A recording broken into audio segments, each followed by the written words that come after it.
Salut, c'est Cyril le Hub de Fou, j'espère que tu vas bien. Aujourd'hui, on se retrouve pour un nouveau podcast pour voir ensemble si la blockchain et l'avenir. On va parler de beaucoup de choses aujourd'hui, je vais t'expliquer un peu ce qu'est la blockchain très rapidement, et puis on va parler d'exemples concrets qui montrent que c'est l'avenir dans beaucoup de domaines, parce qu'on entend beaucoup ça, mais concrètement, on sait pas trop à quoi ça sert, enfin pourquoi c'est vraiment l'avenir, et on va en parler, je vais vulgariser ça, ok. Avant ça, tu connais le truc, tu cliques sur le bouton s'abonner, tu vas dans la description, il y a un lien, ça s'appelle rejoins mes contacts privés, tu cliques dessus, tu mets ton email et tous les matins tu reçois un podcast à forte valeur ajoutée avec des informations qui vont changer ta vie et ton business, crois-moi. Également, dans la description, tu trouveras le groupe Telegram. Le groupe Telegram, c'est l'endroit où je partage beaucoup de choses, ma vie perso, ma vie pro, mes projets.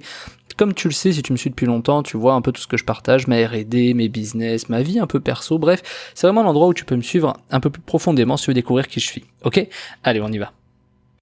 Bon, alors pour savoir si c'est vraiment l'avenir, déjà il faut savoir qu'est-ce que c'est, tu vois. Bon, la blockchain c'est très simple, blockchain c'est une chaîne de blocs. Jusque là t'y es. C'est quoi? C'est l'idée qu'en fait, imagine qu'un bloc, vois ça comme des livres. En gros, t'as, je pense sur chaque transaction qui est faite ou chaque action qui sont faites sur, je sais pas, la blockchain Bitcoin par exemple, chaque action va être intégrée dans un livre, c'est-à-dire une ligne, une ligne, une ligne. Quand le livre est plein, on change de livre. Dis-toi qu'un livre c'est un bloc. Donc en gros, quand t'arrives à saturation d'un livre, tu crées un nouveau livre et tu crées un nouveau livre. Et ces livres, on les appelle des blocs, et donc les blocs se succèdent, sont à la chaîne, on appelle ça donc la chaîne de blocs, la blockchain. C'est aussi simple que ça. L'avantage c'est quoi? C'est que tout est traçable. Vu que tout est traçable, c'est quand même un outil parfait pour tout ce qui est tracer tout ce qui est nécessaire, toutes les transactions, etc.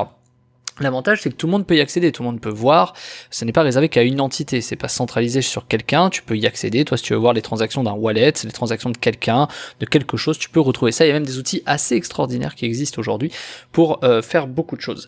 Maintenant que c'est dit, tout ça c'est très bien, mais ça sert à quoi? Et à partir du moment où il y a des choses qui sont faites, des actions, on peut imaginer plein d'outils qui vont autour, des outils de statistiques, et vu qu'il y a différentes blockchains, on peut imaginer des outils qui croisent les blockchains, on peut imaginer des projets qui nécessitent certains environnements de données, et donc on peut créer des choses. Par exemple, je ne sais pas, regrouper des données de toutes les transactions de trucs, de machin, enfin en gros c'est de la donnée, c'est de la data, donc tous les logiciels ou tous les outils qui peuvent exister pour ça sont assez top.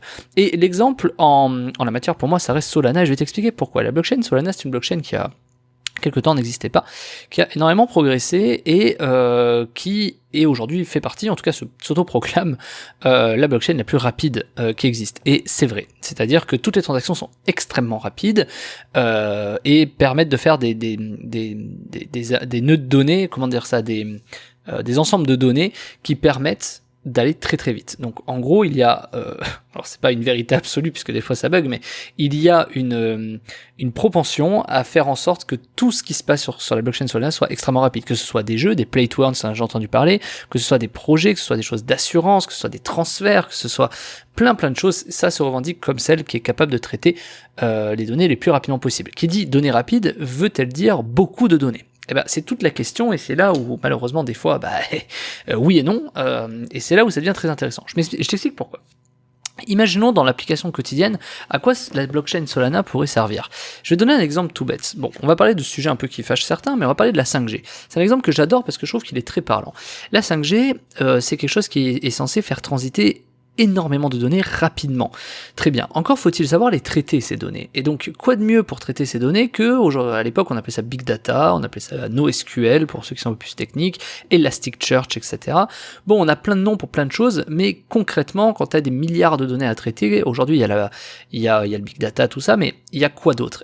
C'est là où Solana a son avantage. C'est-à-dire que, du coup, avec les transactions rapides et les données de traitement, enfin, les traitements de données rapides, on peut imaginer demain que les données de 5G soient traitées par Solana, qui clairement, pour moi, est presque une évidence, puisque c'est celle qui est la plus rapide et celle qui sera le plus à même à traiter la donnée. Mais ça veut aussi dire que si demain c'est le cas, imaginons quelque chose comme ça, ça veut aussi dire que Solana sera la blockchain spécialisée un peu data, c'est-à-dire celle qui saura traiter les données, là où tous les logiciels un peu de développeurs seront amenés à être, puisque tout ce qui est traitement de données sur Solana, si c'est rapide, c'est la plus rapide, donc ce sera celle qui l'emportera sur ce sujet. D'ailleurs, t'as qu'à voir, si tu connais un peu la blockchain Solana et les projets s'y afférents, que finalement, c'est une guerre de développement, c'est une guerre de dev. C'est-à-dire sur Solana, on se retrouve avec plein de développeurs un peu intelligents. Quand je dis un peu intelligents, c'est que c'est pas des mecs qui sont tombés de la dernière pluie, qui savent coder rapidement des choses pertinentes et avec vigueur.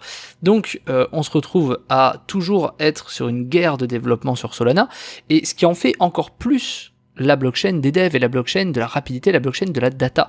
Donc pour moi, c'est quelque chose d'assez logique, tu vois, dans l'application quotidienne. On pourrait imaginer demain que tes transactions bancaires soient beaucoup plus rapides. Tu sais, chez ton boulanger, quand des fois la carte bleue est longue, bah, il suffit que tu mettes ta carte dessus, boum, c'est payé immédiatement, le ticket sort tout de suite.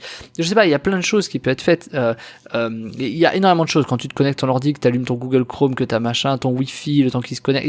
Enfin, tu vois, je dis n'importe quoi, mais tout est beaucoup plus rapide avec Solana. C'est vraiment l'avantage. Alors concrètement, là, on a un peu plus de mal à matérialiser ce que c'est qu'on a du mal à faire la jonction entre comment est-ce qu'une blockchain Solana pourrait interagir avec ton Wi-Fi. C'est là où les devs sont nécessairement au milieu. Et les devs ont clairement, pour moi, à mon sens, ont le pouvoir, quoi. Mais je te reparlerai dimanche de ça, tu verras pourquoi. Donc, oui, pour moi c'est l'avenir, mais je te parle de Solana, je pourrais te parler de beaucoup de blockchains différentes. Pour moi, l'avenir tend à se spécialiser, c'est-à-dire que toutes les blockchains vont à mon avis se spécialiser.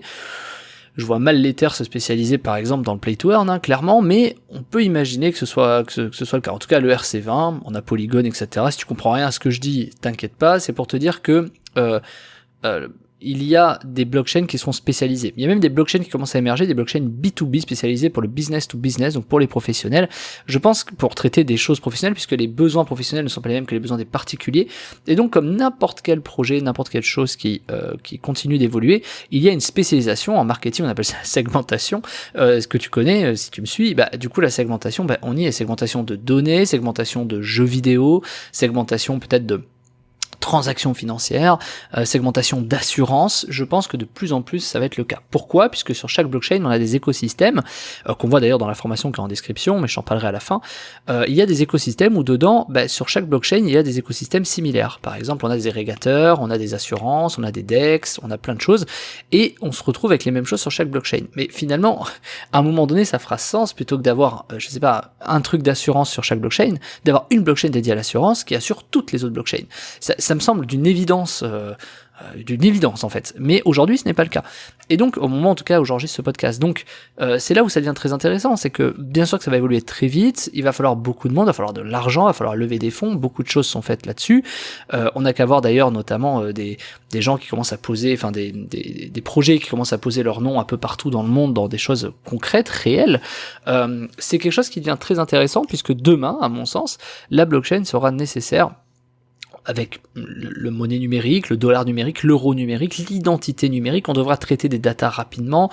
Quand tu passeras ton scan de ta carte d'identité à ton concert ou autre chose, tu pourras te retrouver avec une donnée rapide, complétée, transparente, sur laquelle tu ne pourras pas quelque part truquer, puisque ce sera directement intégré dans cette blockchain, donc dans les livres, tu auras la trace de ton écriture dedans. Ça ne pourra pas être falsifiable, et ça, cette donnée-là. Pourquoi je parle de falsification ?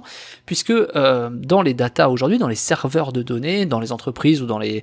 peu importe, même sur des sites web, etc., on est capable de hacker, on est capable de falsifier, de tronquer et de modifier.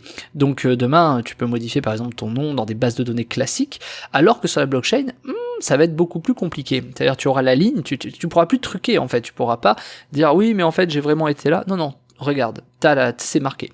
Donc c'est à la fois extrêmement brillant et extrêmement presque angoissant, puisque on se retrouve avec un système de traçage unique qui va être très intéressant sur l'avenir. Je dis intéressant parce que je suis pas forcément pour ou contre. Moi, si tu me connais, je suis un peu mercenaire sur le sujet. Moi, je trouve que ça a des très bonnes utilités. Le vrai sujet, c'est ce qu'on en fait. Évidemment, il y aura toujours des gens pour en faire des choses mauvaises, mais l'idée, c'est toujours pareil, d'être alerte et de regarder comment toi, tu peux t'en servir d'un point de vue business, puisque si t'es sur cette chaîne, c'est pour suivre un truc business. Et donc, je pense que pour te préparer à ça, il faut que tu commences de zéro. Et pour ça, je t'ai préparé la formation en description qui s'appelle comment investir en crypto de zéro en bon père de famille. C'est-à-dire, je t'explique la crypto, je t'explique comment investir, je t'explique quels sont les placements sécurisés, le plus sécurisé possible, comment minimiser ton risque, comment maximiser tes gains, comment placer des rendements, des investissements, si tu as envie de parier, où est-ce que tu peux aller parier, comment tu le fais. Je te fais même étudier les écosystèmes, par exemple, d'une blockchain. Enfin, tu vas voir, je vais t'expliquer tout ça, si tu as envie vraiment d'approfondir, que tu as peur de commencer sur la crypto parce que pour toi la crypto c'est le trading, c'est oh mon dieu on va perdre de l'argent -30, non pas du tout, je vais t'expliquer en fait comment est-ce qu'on fait ça et t'as tout dans la description, ça s'appelle comment investir en crypto de zéro en bon père de famille, et le en bon père de famille veut dire moi-même je suis papa, ça veut dire je fais pas all-in sur des sujets, j'ai pas 20 ans, je suis pas un mec qui va prendre des risques inutiles, donc je suis quelqu'un qui va être pragmatique et je vais t'expliquer comment avoir ce pragmatisme pour réussir à investir en bon père de famille et réussir à générer de l'argent sans en perdre, c'est le plus important, en préservant ton capital. Donc t'as tout en description, ça s'appelle comment investir en crypto de zéro en bon père de famille. Je te laisse, tu cliques sur le lien, on se rejoint de l'autre côté et je te dis à tout de suite.